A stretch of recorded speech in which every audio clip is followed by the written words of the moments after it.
la première des choses, c'est de vous dire que la Facilité africaine de l'eau, c'est un instrument de financement, c'est un trust fund qui a été mis en place par le Conseil des ministres africains de l'eau depuis 2004 et qui a pour principale mission d'aider les pays africains de façon à ce qu'ils arrivent à mobiliser plus de ressources pour le financement du secteur de l'eau et de l'assainissement.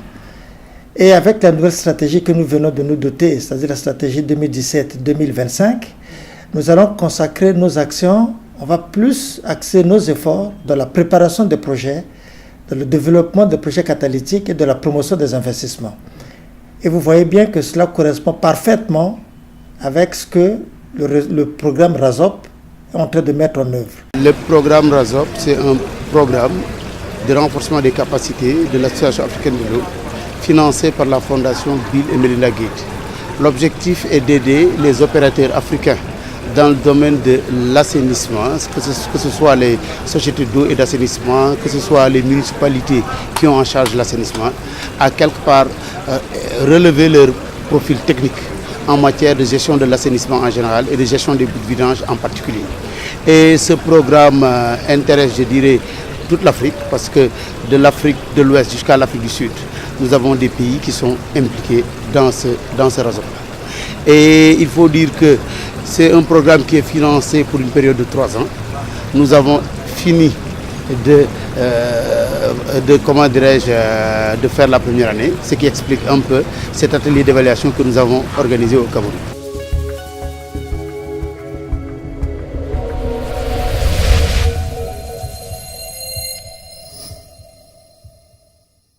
Après ces 2 jours de travail, on retient le fait que plusieurs villes africaines, bien qu'elles disposent déjà d'un certain nombre d'infrastructures d'assainissement de façon générale et plus précisément de gestion de toute la chaîne de valeur des boues de vidange, mais elles ont besoin encore d'être soutenues.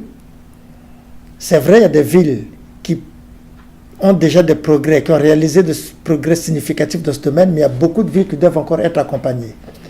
Ça, c'est la première leçon qu'on peut tirer. La deuxième leçon, c'est qu'il est vraiment important que le cadre institutionnel soit suffisamment clair. Parce que, en tant que Facilité africaine de l'eau, qui est gérée par la Banque africaine de développement, c'est-à-dire en tant que bailleur de fonds, vous conviendrez avec nous qu'il n'est pas évident de financer un projet tant qu'on n'a pas une visibilité nette sur le cadre institutionnel, sur le cadre réglementaire, sur les opportunités, sur les capacités même de gestion de projet de futurs bénéficiaires, que ce soit du prêt ou du don, qui peut être alloué à la collectivité locale ou à la municipalité.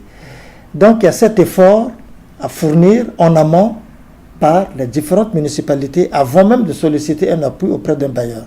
S'assurer que le cadre institutionnel est fiable, que ces collectivités locales ou ces municipalités disposent de suffisamment de capacités endogènes qui leur permettent de gérer le projet. Ça, c'est la deuxième leçon qu'on peut tirer.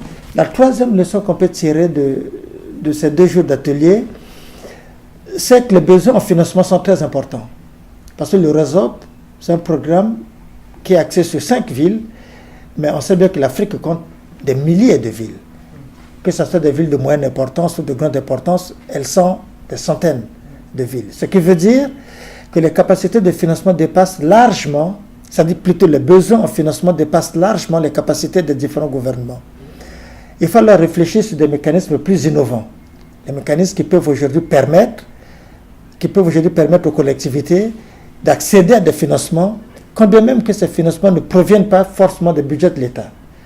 Nous avons des dispositifs tels que les fonds renouvelables, vers lesquels il faut s'orienter. Nous avons des mécanismes tels que les fonds de garantie, qui peuvent aujourd'hui permettre aux banques commerciales de couvrir les risques financiers liés justement parfois à l'incapacité de certaines PME du secteur de l'assainissement à rembourser les crédits qu'elles peuvent bénéficier de la part des banques commerciales. Nous avons par exemple le partenariat public-privé, c'est-à-dire comment est-ce que l'État, en concertation, en collaboration avec le secteur privé, peut mettre en place des infrastructures et déléguer la gestion de ces infrastructures à des opérateurs privés. Nous avons également les ressources locales qui doivent être suffisamment mobilisées. Vous conviendrez également avec nous que s'il y a la volonté politique, si réellement on veut investir dans le domaine de l'eau et de l'assainissement, pour le cas d'espèce dans le domaine de l'assainissement et plus précisément dans la gestion de toute la chaîne de valeur des bouts de vidange, je pense que l'effort doit d'abord provenir des autorités au niveau du pays. Parce que c'est un besoin qui est réel. La nécessité de bien gérer toute la chaîne de valeur des bouts de vidange est connue. Ce qui veut dire qu'il faut que cette volonté se traduise par la mobilisation des financements nécessaires pour disposer des infrastructures qui correspondent aux attentes des populations. L'autre préoccupation également, c'est que généralement on fait recours seulement aux bailleurs de fonds traditionnels. Parce que les collectivités locales, le gouvernement ont l'habitude de travailler avec un certain nombre de partenaires. Essentiellement, les organismes de coopération bilatérale, les institutions de financement à caractère multilatéral, mais il y a d'autres partenaires également qu'on peut mobiliser, tels que les grandes ONG internationales, les organisations philanthropiques, telles que les fondations. C'est également des partenaires qu'il faut mobiliser. Et le dernier partenaire, c'est le bénéficiaire des infrastructures lui-même. Parce qu'on sait que la plupart des latrines sont construites par les chefs de ménage. Et c'est des investissements qui doivent être capitalisés, qui doivent être évalués de façon à ce qu'on les intègre dans les capacités endogènes de prise en charge de la responsabilité d'investir dans le domaine de l'assainissement. Donc voilà un peu ce que je peux dire à chaud, les premières leçons qu'on tire. Mais l'autre leçon, peut-être la grande, c'est plutôt la leçon principale même, c'est le fait qu'on met ensemble des représentants des collectivités locales qui proviennent de différentes parties du continent. Il y a des gens qui reviennent du Mali, de la Côte d'Ivoire, ça c'est l'Afrique de l'Ouest. Nous sommes à Yaoundé en Afrique centrale. Il y a des gens qui viennent de Durban en Afrique australe. Il y a des gens qui viennent de Lusaka en Zambie, c'est en Afrique australe. Et nous avons également Kampala, l'Ouganda, c'est en Afrique de l'Est. Donc vous voyez bien qu'on a l'Afrique australe, l'Afrique de l'Est, l'Afrique centrale, l'Afrique de l'Ouest. La seule sous-région qui n'est pas représentée, c'est l'Afrique du Nord. Bon, c'est bien qu'ils sont suffisamment avancés dans le domaine de l'assainissement urbain. Mais globalement, on arrive à mettre en place, c'est-à-dire à fois créer les conditions pour mettre en place en quelque sorte une plateforme d'échange qui réunit, qui permet aux différents acteurs qui interviennent dans le secteur de se réunir, d'échanger leurs pratiques. Et ce qui nous revient maintenant à nous en tant que Facilité africaine de l'eau, étant donné que la Banque africaine de développement veut s'orienter vers la capitalisation de bonnes pratiques, le partage de connaissances, parce que c'est bien d'investir dans l'eau, dans l'assainissement, mais c'est bien de connaître qu'est-ce qui se fait de bien, quelles sont les bonnes pratiques, quelles sont les approches innovantes qui sont déjà expérimentées ailleurs, comment les capitaliser, comment les partager, comment les vulgariser, de façon à ce que ceux qui auront la responsabilité de développer de nouveaux programmes ne cherchent plus à réinventer la roue, qui se disent, voilà ce qui a été fait, quel est le business model qu'on doit mettre en place, qu'est-ce qu'on peut adopter comme approche innovante dans ce qui se fait déjà ailleurs et qu'on doit adapter dans la réalité, dans le contexte de notre localité. Donc voilà un peu, en résumé, ce qui peut être tiré comme leçon après, cet atelier. Et durant cette première année, on s'est rendu compte que 93% des activités qui ont été planifiées ont été exécutées. Et je pense que vous avez certainement assisté au débat. Vous vous êtes rendu compte d'une satisfaction assez importante des différentes parties dans l'exécution de ce programme.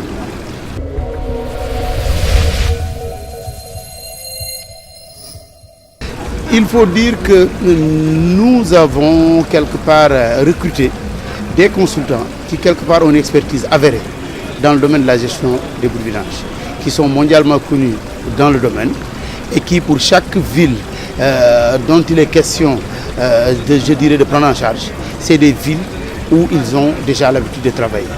Et nous aussi, nous avons une petite expérience dans le domaine de l'assainissement. Nous connaissons un peu ces villes-là. Et une fois que les consultants nous remettent le rapport, nous travaillons en rapport avec le Menti, à quelque part confronter ces données et essayer de voir si les données reflètent le terrain. Nous avons également un autre consultant qui est en dehors des 5 consultants recrutés au niveau des villes, le professeur Yves Kenyé, qui se charge également de faire un peu ce qu'on appelle un contrôle qualité.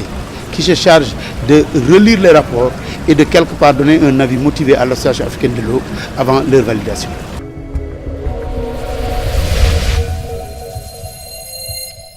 Bon, je l'ai dit tout à l'heure, la Facilité africaine de l'eau, c'est un instrument qui est mis en place par le Conseil des ministres africains de l'eau et qui a pour mission principale d'accompagner les pays africains de façon à ce qu'ils arrivent à mobiliser suffisamment de ressources et qu'ils arrivent à investir dans le domaine de l'eau. Et le réseau est financé par la Fondation Bill et Melinda Gates. Et je l'ai dit au cours de l'atelier que nous bénéficions également d'une collaboration avec la Fondation Bill et Melinda Gates dans le cadre d'un programme d'assainissement urbain. Et nous intervenons dans 10 villes africaines, ça va de l'Afrique australe jusqu'à l'Afrique de l'Ouest. Et dans le cadre de ce programme, nous développons des études de faisabilité pour accompagner les différentes collectivités où nous intervenons, de façon à ce qu'ils arrivent à mettre en place des infrastructures d'assainissement urbain. Et nous faisons également la promotion des technologies innovantes en matière de gestion des boues de vidange. C'est-à-dire on prend en compte, on s'arrange de façon à ce qu'on arrive à trouver des modèles économiques adaptés, innovants, qui permettent à certaines collectivités de gérer toute la chaîne de valeur de l'assainissement urbain. C'est-à-dire depuis la collecte des déchets jusqu'à leur valorisation et réutilisation. Nous avons par exemple un projet qui est très performant au Ghana, que nous avons soutenu, le projet, on l'appelle projet Safisana, où aujourd'hui, à partir de la valorisation des bouts de vidange, on arrive à produire de l'électricité et on reverse cette électricité dans le réseau de la ville d'Accra. Et c'est donc des revenus qui sont générés par les producteurs, plutôt par les gestionnaires de bouts de vidange. Et c'est quelque chose qui était inimaginable il y a quelques années de cela. Donc c'est pour dire que dans le cadre du programme de travail de la Facilité africaine de l'eau, nous avons prévu des financements que nous allons orienter vers certaines collectivités locales qui bénéficient de l'appui du RASOP. Nous sommes en ce moment en train de finaliser, non pas notre programme de travail 2017 parce qu'il est déjà finalisé, mais plutôt définir les localités où on va intervenir. On a finalisé le programme de façon globale en termes d'enveloppe. Maintenant, à partir de ce qu'on a tiré comme leçon, ou plutôt à partir de nouvelles connaissances qu'on a pu avoir au cours de ces 2 jours d'atelier, on a identifié des localités où les problèmes liés au cadre institutionnel ne se posent plus, où le cadre réglementaire est suffisamment clair. Il s'agit maintenant d'identifier seulement quel type de technologie mettre en place, quels sont les besoins en infrastructure et passer directement à l'aménagement des infrastructures sur le terrain. Donc c'est pour vous rassurer, c'est le fait que nous sommes en train d'examiner cette question et certainement, non pas seulement la Facilité africaine de l'eau, même le département eau et assainissement de la banque et d'autres bailleurs, parce que nous avons pris l'engagement de mobiliser d'autres bailleurs pour qu'ils se joignent à nous de façon à ce qu'on arrive à soutenir ce processus en apportant les financements nécessaires pour la réalisation des infrastructures.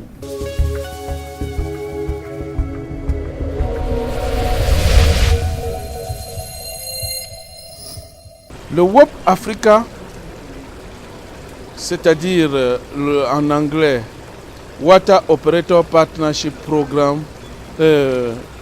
Water Operator Partnership for Africa, s'est trouvé être l'un des programmes majeurs confiés à l'Association africaine de l'eau par l'Organisation des Nations Unies à travers une recommandation du secrétaire exécutif de l'ONU de l'époque, Kofi Annan. Et ce programme,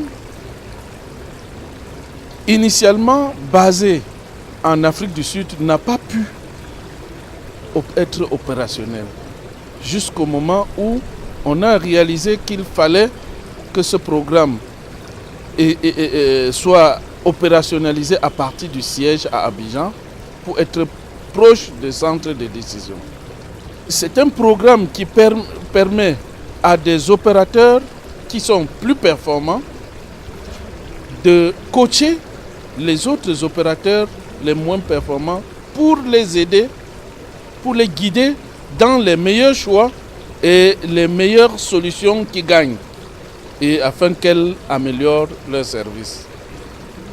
Le programme WOP Africa a été financé par la Banque africaine de développement et par l'USAID Et ce programme, au moment où il devait prendre fin, en 2015, nous avons eu l'occasion de développer un business plan dans lequel, à l'évaluation, on s'est rendu compte que WOP Africa a très peu fait dans l'assainissement, mais beaucoup dans le domaine de l'eau.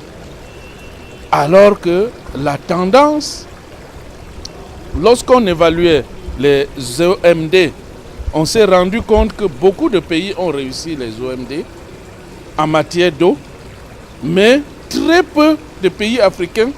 L'Afrique est très en arrière en matière de couverture d'assainissement.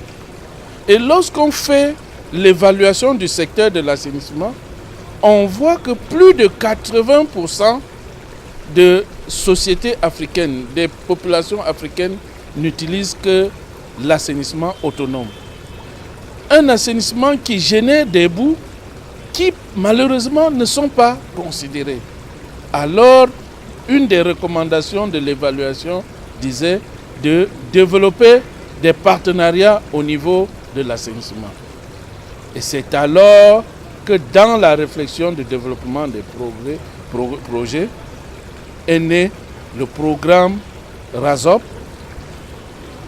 avec un intérêt pour le financement de la fondation Bill et Melinda Gates. Donc ce programme a été monté, financé par la fondation Bill et Melinda Gates. Nous avons lancé l'atelier de démarrage à Dakar en janvier 2016 et 1 an dans le programme, nous sommes aujourd'hui à Yaoundé pour son évaluation.